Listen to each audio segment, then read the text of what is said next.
So the next thing that I want to talk about is Sneako and Kanye. Sneako and Kanye.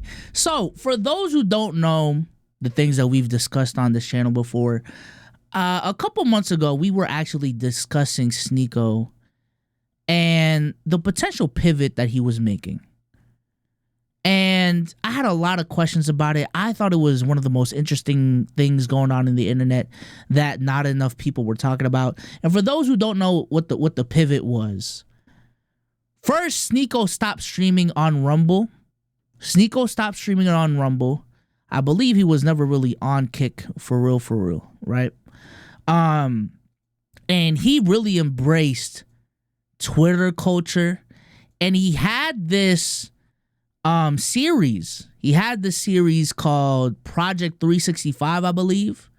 Project 365, where his goal was to make a Casey Neistat type vlog every single day. Every single day. Very, very ambitious. And I'm gonna be honest, I've watched a decent amount of these. A lot of really good talking points. No, okay, not talking points. A lot of really good content. Excuse me, that's what I actually wanted to say. A lot of really good content. It really brought me back to peak vlogging days, the Casey Neistat days. That's one of my favorite eras of YouTube. And in a world where everyone is either a TikToker or a live streamer, it was definitely refreshing seeing, one of the what people considered one of the most talented YouTubers of all time really get back into the bag that we were used to. You know what I'm saying? And also from an ideological perspective, I think Sneako, for the last couple of years has been viewed as a very extreme content creator, a very political content creator. But from the content that he was making, it really seemed, and I haven't watched some of this content in a minute.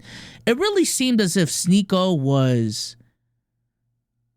taking a turn, maybe, subjectively for the better, excuse me. But again, I viewed Sneako as a very extreme content creator, but it seemed as if, like, ideologically, he was being a little bit more centered, a little bit more grounded, being much less extreme. And like he moved back to New York and was talking about his times there. He was talking about how, he's done rage baiting and all these different things. But, I also had conversations about, can the canceled be uncanceled? Can a person really turn shit around? And I'm not gonna lie, I'm looking at this content right here and what he's done with Kanye recently, and I'm gonna be honest with you. Certain people just they just cannot fake the funk. And I think Sneako is a person that's legitimately interested in political talks and has certain beliefs that he just cannot help but to express. You know what I'm saying? Even with all the analysis that I did, I think it was very clear that Sneako didn't just go from like a extreme right-wing content creator all the way to the extreme left, right? Like I don't think Sneako ever said he regretted voting for Trump. He's still very anti-vax, all these different things, anti-cancel culture, all these different things. But he did seem like he was taking it from a less extreme approach.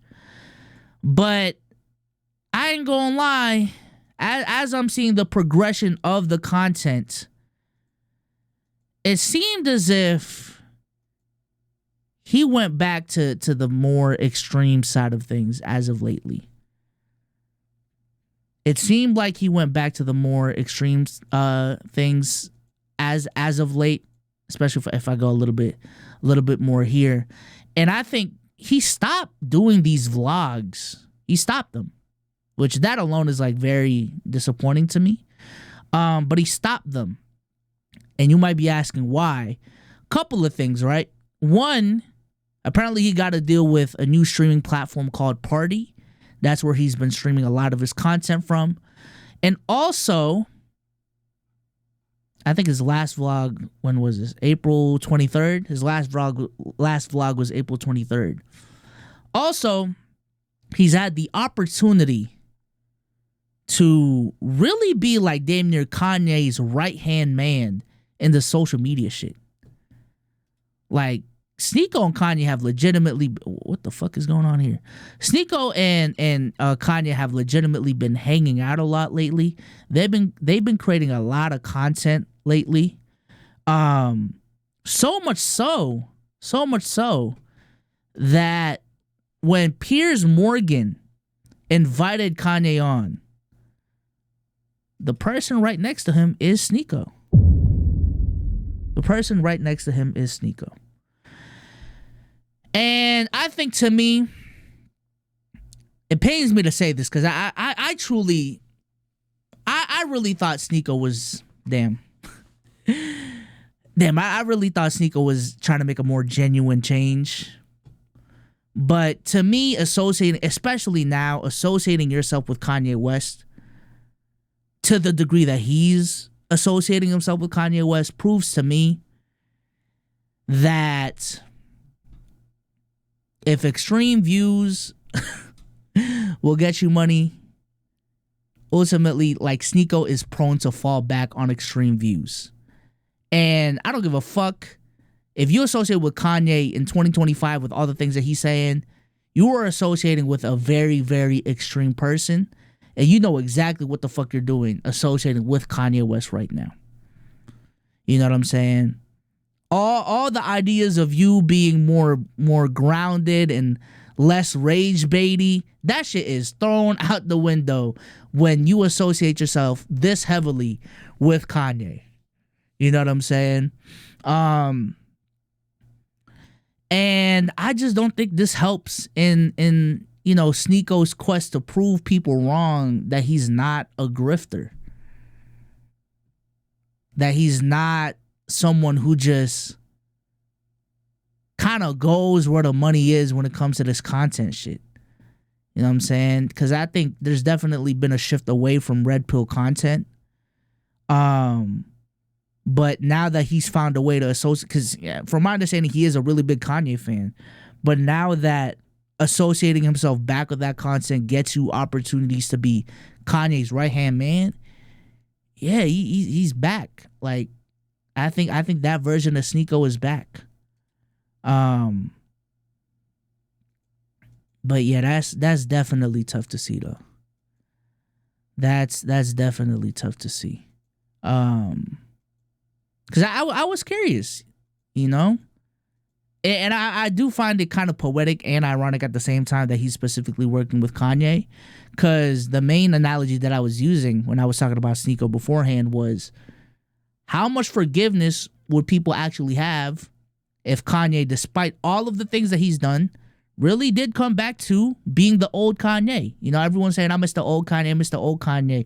What if old Kanye actually came back despite all the things that he's done? Would he be forgiven? Would he be forgiven? And I think Sneako showed some signs that he was headed in that direction. But now it seems as if this is like just kind of similar with Aiden, damn near. And I think Aiden's done a better job of maintaining this so far. He just cannot help but to be edgy and to have his belief system be a really big part of his content. The idea of Sneako being like a mainstream content creator that doesn't talk about politics and is just here for shits and giggles and playing video games and doing IRL streams, that shit is done for, bro. That shit is done for.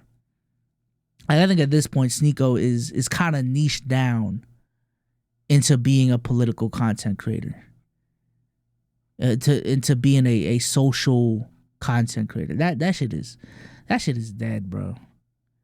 That shit is dead. I know Neon was a part of those streams as well.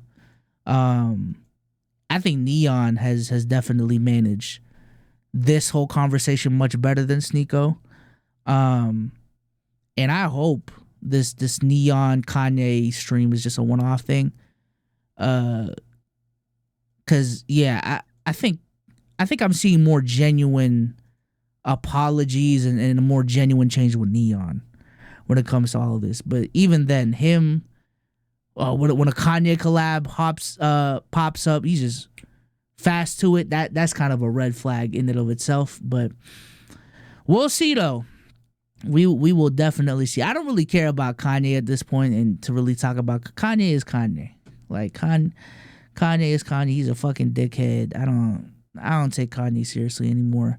But the Sneako side of the conversation to me is more interesting. That's just me.